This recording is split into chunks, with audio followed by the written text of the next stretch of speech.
ఈరోజు మనము కరకరలాడే రవ్వ దోశ చేసుకుందాం. మరి రెసిపీ చూద్దామా, రండి.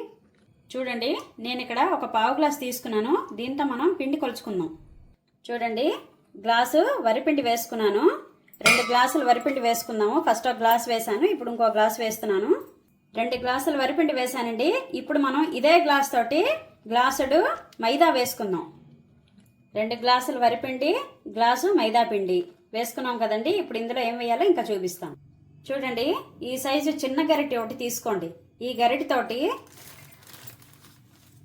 బొంబే రవ్వ, చూసారు కదా, బొంబే రవ్వ ఒక గరిటె వేసుకోండి. చూడండి, అదే గరిటెతోటి శనగపిండి వేసుకోండి. 1 టేబుల్ స్పూన్ జీలకర్ర వేసుకోండి.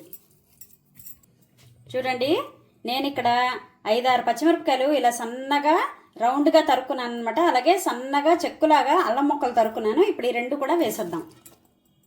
ఇప్పుడు తగినంత ఉప్పు వేసుకుందాం. ఎక్కువ వేసేసుకోండి, చూసుకొని వేసుకోండి.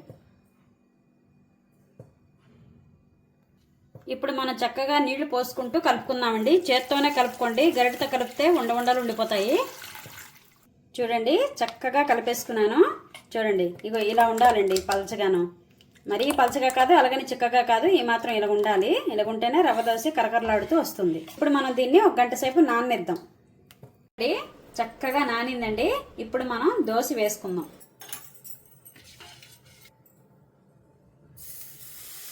రవ్వ దోశ ఎప్పుడైనా సరే ఇలాగే వేసుకోవాలండి, నెరపకూడదు అస్సలు. మనం మామూలు దోశ వేసినట్టు నెరపకూడదు, నెరిపితే పాడైపోతుంది. అంతే, ఇలాగే వేసి వదిలేయండి. ఇప్పుడు చుట్టూ నూనె వేసుకుందాం. మధ్యలో కూడా కొంచెం వేసుకోండి.